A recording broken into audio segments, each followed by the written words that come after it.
roly poly up, roly poly down, roly poly front, roly poly back. अस्सलाम वालेकुम viewers, कैसे हैं आप सब। उम्मीद करती हूँ आप सब ठीक ठाक होंगे, अल्लाह के अमान में होंगे। और मेरी दिली दुआएं हैं कि अल्लाह ताला आपको दायमी खुशियाँ और दायमी आसानियाँ अता फरमाए, आमीन सुम्मा आमीन। तो व्यूवर्स, क्या कर रहे थे आप? मुझे उम्मीद है कि आप सब खुश होंगे और किसी अच्छे कामों में मसरूफ़ होंगे। कुछ बच्चों में मसरूफ़ होंगे, कुछ किसी अच्छे काम में मसरूफ़ होंगे, कुछ ड्यूटी पे होंगे। तो मेरी ये रिक्वेस्ट है कि आप मेरी वीडियो पूरी देखें और मेरे चैनल को सब्सक्राइब भी करें, लाइक भी करें और आगे शेयर भी करें, क्योंकि मैं आपको बहुत मज़े की जो बातें हैं वो बताने वाली हूँ। तो आप सोच रहे होंगे कि आज जैनब ने ये रोली पोली क्या पढ़ा है। तो व्यूवर्स, मेरे कुछ जो सब्सक्राइबर हैं, जो भी हैं, उन्होंने मुझे ये इस बात की शिकायत की है कि आप हंसती नहीं हो, आप बहुत सीरियस बैठी होती हो, तो आपके मुंह पे स्माइल नहीं आती। तो मैंने कहा आज मैं थोड़ा सा ये स्माइल वाला काम करूँ ताकि मेरे फेस पे भी स्माइल आए और मेरी वजह से आप लोगों के भी फेस पे भी स्माइल आए।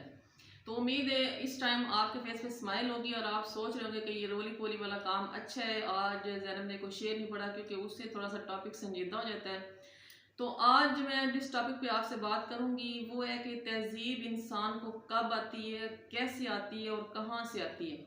तो आप वीडियो पूरी देखें, आपको टॉपिक समझने में आसानी होगी। अगर आप वीडियो को स्किप करेंगे या बीच में छोड़ देंगे तो आपको टॉपिक की जो है वो सही तरह समझ नहीं आएगी। और जो मेरा आज का टॉपिक है व्यूअर, ये बच्चों की तरबियत के लिहाज से भी बहुत अच्छा है। इसमें बहुत सारी जो माएँ हैं उनको इसमें जो है वो सबक मिलेगा, उनको सीखने को कुछ मिलेगा। और बहुत सारे जो बाप हैं उनको भी इसमें से बहुत ज़्यादा अच्छी बातें मिलेंगी। तो बिकॉज कुछ लोगों का ख्याल है कि जो तहजीब है वो माशा सिखाते हैं, कुछ लोगों का ख्याल है कि जो तहजीब है वो तालीम सिखाती है, कुछ लोगों का ख्याल है कि तहजीब इंसान किसी के बड़े से सीखता है या किसी भी इस तरह मुख्तलिफ जो है ना वो लोगों के ख्याल लाते हैं। लेकिन मेरा जो ख्याल है इससे बिल्कुल मुख्तलिफ है। मेरे जो दिमाग के मुताबिक या मैं जो सोचती हूँ या जो मैंने तजर्बा किया है उसके लिहाज से जो इंसान जो है वो तहजीब जो है ना वो सीखता है तो अपने घर से सीखता है। क्योंकि बंदे के घर का एक माशा होता है। जब आपके घर का माशा अच्छा होगा, आपके घर के माशे में तहजीब होगी, तो जो बच्चा है वो उसी को पिक करेगा और वही उसकी फितरत का हिस्सा बनेगा। अब एक बार आपको मैं एक और हैरान कुन बात बताऊं, आप भी सुन के हैरान हो जाएंगे। शायद इससे पहले आपके माइंड में ये बात ना हो कि बच्चा तहजीब कितनी उम्र में सीखता है। मेरे ख्याल के मुताबिक जो तहजीब है, जो तालीम है, जो माशरे से सीखना है, इसमें भी आपको बताती हूँ कि ये एक मुख्तलिफ, ये 3 टॉपिक है। ये एक टॉपिक नहीं, ये 3 टॉपिक है और इन पे भी मैं बात इंशाल्लाह ताला करूँगी। और इधर मैं मुख्तसर इनके बारे में इनका भी तारफ़ करवाऊँगी। तो आप सुन के हैरान हो जाएंगे जो मैं अभी आपको बताने लगी हूँ कि बच्चा जो है या जो इंसान है, जो बंदा है, वो तहजीब कितने साल की उम्र में सीखता है। ये मेरा ज़ाती तजर्बा है। और अगर आप भी इस पर छानबीन करेंगे, अगर इस पर सोचेंगे या इस पर सर्च करेंगे तो आपको भी पता चल जाएगा कि जो तहजीब है वो इंसान जितने साल का मैं बता रही हूँ उतने साल में ही सीखता है। क्योंकि मुझे अपनी बात पे एतमाद है, मैंने इस बात को बिल्कुल बार मैंने इस पर सर्च की है, इसको मैंने आजमाया है, मेरा तजर्बा है। तो व्यूअर्स, मैं अभी आपको बता ही देती हूँ कि बच्चा या इंसान या बंदा तहजीब जो सीखता है वो सिर्फ 2 साल की उम्र में सीख लेता है। माँ की गोद में जो उसके 2 साल गुजरते हैं वहाँ से बंदा जो है वो तहजीब सीख लेता है, वो फितरत पा लेता है, जो फितरत उसके साथ साथ ज़िंदगी चलनी है। तो मैं बहुत सी माओ को ये मशवरा देती हूँ कि जब वो अपने बच्चे को गोद में पालती हैं तो उस वक़्त उसके साथ उनका बिहेव ऐसा होना चाहिए कि बच्चा उसी तरह जो है ना वो पूरी ज़िंदगी में उसका भी बिहेव होना चाहिए। बच्चे को हमेशा माँ अच्छी बात बताए, बच्चा जब ज़ुबान खोले तो उसको कलमा पढ़ाए, बच्चा जब ज़ुबान खोले तो उसको इखलाकियात का दरस दिया जाए। बल्कि बताने से नहीं आएगा, आप उनके सामने अमली तौर पे करेंगे तो बच्चा उसको सीखेगा। व्यूअर्स, इस बात को तो आप मानते ही होंगे कि जो पठान का बच्चा है हमेशा पश्तो बोलेगा, जो पंजाबी का बच्चा है वो पंजाबी बोलेगा, अंग्रेज़ी बोलेगा। जो उर्दू बोलने वाला बंदा है या उर्दू बोलने वाला घर है उनके बच्चे उर्दू बोलेंगे। तो व्यूअर्स, मुझे ये बताएं कि अंग्रेज़ के बच्चे ने अंग्रेज़ी कैसे सीखी, पठान के बच्चे ने पश्तो कैसे सीखी, पंजाबी के बच्चे ने पंजाबी बोलना कैसे सीखी, उर्दू बोलने वाले घर से जो बच्चे ने उर्दू सीखी वो कैसे सीखी। वो उन्होंने उसने अपने घर की तहजीब से सीखी, जो उसको बताया गया, जो उसके सामने बोला गया, वो उसने सीखी कि ना सीखी। तो इससे आप मेरी बात पे एग्री होंगे कि बच्चा साफ स्लेट की तरह होता है, उस पर जो लिखना होता है वो घर वालों ने लिखना होता है, और वो बताने से नहीं आता, वो अमल से आता है। अगर बच्चा जो है वो किसी को गाली दे रहा है तो माँ उसको मना करे, उसको इखलाकियात को बताए, बल्कि माँ खुद किसी को गाली ना दे, बाप खुद बच्चे के सामने किसी को गाली ना दे, लड़ाई ना करे, झगड़ा ना करे।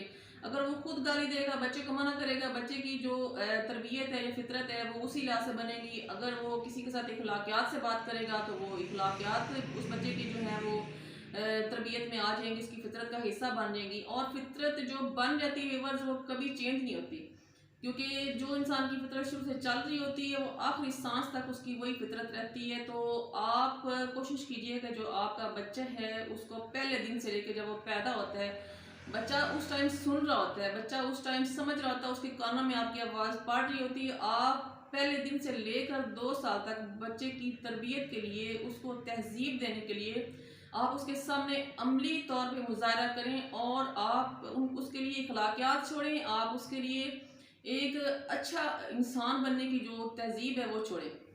वीवर्स, एक बात से मुझे हमेशा इख्तलाफ रहा है कि जब हमारे घर में बच्चा पैदा होता है तो जैसे ही वो थोड़ा सा बोलने के काबिल होता है तो हम उससे पूछते हैं कि आप बड़े होकर क्या बनोगे, तो उसको उसके माइंड में हम खुद डालते हैं। कभी बच्चा कहता है मैं डॉक्टर बनूंगा, कभी बच्चा कहता है, कोई बच्चा कहता है मैं पायलट बनूंगा, कोई बच्चा कहता है मैं ये बनूंगा, फलां बनूंगा, फलां बनूंगा। मैंने आज तक नहीं सुना, आज तक मैंने नहीं सुना कि कोई बंदा अपने बच्चे को ये समझा रहा है कि आप बड़े होकर अच्छे इंसान बनोगे। और आप कोशिश करिए कि जब आपका बच्चा थोड़ा सा बोलने के लायक हो जाए तो आप सबसे पहले उसको ये समझाएं कि वो अच्छा इंसान बनेगा। बाकी नौकरी करना, आगे तालीम हासिल करना, आगे बढ़ना और रोज़ी के सिलसिले में भाग दौड़ करना, ये मेरे अल्लाह के इख्तियार में है। वो सवाब भी खुद पैदा करता है और रोज़ी का बंदोबस्त भी खुद करने वाला होता है। व्यूअर्स, आप खुद सोचें, हम रात को कोई बड़े से बड़ा गुनाह करके भी सो जाएं, सारा दिन हम बड़े से बड़ा गुनाह करें, जब हम सुबह जागते हैं, हम नमाज ना पढ़ें, रात को भी नमाज पढ़ के ना सोएं, तो सुबह हमारे उठने से पहले मेरा रब हमारे लिए रोज़ी का बंदोबस्त करके रखा होता है मेरे रब ने। और हमारे सारे गुनाहों को नज़रअंदाज करके, हमारी सारी बुराइयों को नज़रअंदाज करके हमारे लिए रोज़ी का बंदोबस्त हो चुका होता है। तो हम ये फिक्र क्यों करें कि हमने बच्चे के माइंड में शुरू से ये डालना है कि उसने पायलट बनना है, उसने जहाज़ उड़ाना है, उसने डॉक्टर बनना है, उसने लोगों को वो इलाज करना है। हम बच्चे के माइंड में ये डालें कि उसने एक अच्छा इंसान बनना है। जब आप इस एक माशरे को एक अच्छा इंसान दे देंगे तो वो तालीम याफ्ता हो जाएगा। अगर तालीम याफ्ता नहीं होगा तो एक अच्छा मजदूर ज़रूर बनेगा, एक तहजीब याफ्ता मजदूर ज़रूर बनेगा। तो बाकी जो लोग कहते हैं कि इल्म जो है वो माशरे से सीखा जाता है या तहजीब जो है वो माशरे से सीखी जाती है, मैं इस बात पे भी एग्री नहीं करती हूँ, क्योंकि मैं ये समझती हूँ कि माशरे से जो सीखा जाता है वो इल्म होता है। और इस पर मैं डिटेल से नेक्स्ट जो है किसी दिन वीडियो बनाऊंगी कि इल्म माशरे से कैसे सीखा जाता है और इल्म और तालीम में फ़र्क क्या है। और जो तालीम है वो हमें शऊर देती है, वो हमें आगे बढ़ने का सलीका सिखाती है, हमें हुनर सिखाती है। तो तालीम को हुनर के दर्जे में आप लेकर आएँ, जो माशरे से आप सीखते हैं उसको इल्म के दर्जे में लेकर आएँ, और जो घर में जो तहजीब है उसको घर में माँ की गोद के दर्जे में लेकर आएँ।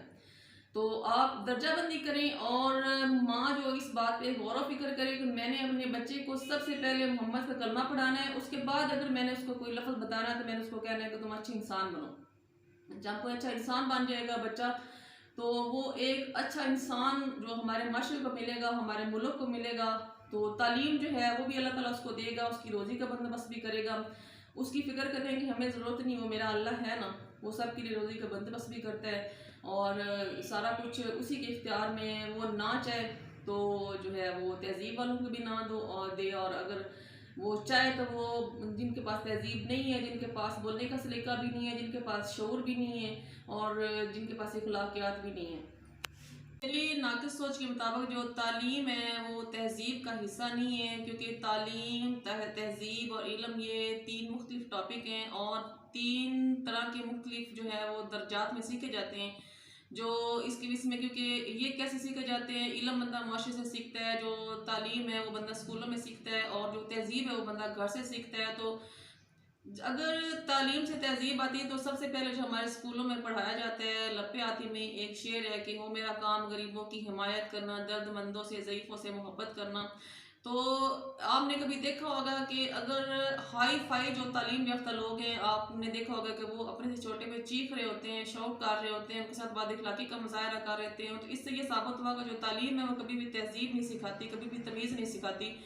तो आप भी इस बात से एग्री हो गए होंगे कि तालीम में, तहजीब में और इल्म में फ़र्क है। ये तीन मुख्तलिफ टॉपिक हैं। तो इसमें मुझे एक जो है वो बात याद आ रही है, कहानी याद, स्टोरी याद आ रही है कि एक डाकू था, उसको फांसी की सज़ा होगी, बहुत बड़ा डाकू था। तो जब उसको फांसी देने लगे तो उससे आखिरी ख्वाहिश पूछी गई, तो उसने कहा कि सबसे पहले आप मेरी माँ को बुलाएं। जब उसकी माँ को बुलाया गया आखिरी ख्वाहिश के तौर पर, तो उसने कहा पहले मेरी माँ जो है इसको फांसी दें। तो जो जेलर था वो इस बात पे हैरान हो गया कि अपनी माँ को फांसी का क्यों बोल रहा है। तो उसने कहा कि इसमें सारी कसूरवार जो है वो मेरी माँ है, और मेरी माँ ने मुझे ये सब सिखाया जो मैंने आगे किया। कि सबसे पहले जो मैं एक अंडा चोरी करके लाया था और मेरी माँ ने वो अंडा खामोशी से रख लिया, फिर इसी तरह मैं छोटी छोटी चोरियाँ करता रहा और उसके बाद मैं एक बहुत बड़ा डाकू बन गया। तो आप ये जो स्टोरी है छोटी सी है, लेकिन ये सुन के आप इस बात को मान गए होंगे कि वाकई जो तहजीब है या जो आपकी फितरत बनती है वो माँ की गोद से बनती है। तो मेरी माँ से भरपूर रिक्वेस्ट है, और उनके जो वालदैन हैं, दोनों वालदैन से मेरी रिक्वेस्ट है कि आप घर के माशरे की जो तहजीब है उसको बेहतर बनाएं, और फिर आप माशरे से शिकायत करें, क्योंकि माशरे का कोई कसूर नहीं होता। जब आपके घर का माशरा ख़राब है तो बाहर का माशरा आपके बच्चे का कुछ बुरा या अच्छा नहीं कर सकता। तो अपना बहुत सारा ख्याल रखें। मेरी कोई बात बुरी लगी हो तो मैं इसकी माफ़ी चाहती हूँ, और मुझे उम्मीद है कि आपको मेरी आज की वीडियो बहुत अच्छी लगी होगी। तो एक बार फिर मेरी आपसे रिक्वेस्ट है कि अगर अच्छी लगी हो तो मेरा जो चैनल है इसको सब्सक्राइब कर दीजिएगा। अपना बहुत सारा ख्याल रखें, और अल्लाह ताला आपको सेहत और आसानी दे, और आप अमन में रहें हमेशा। आमीन सुम्मा आमीन। अस्सलाम वालेकुम।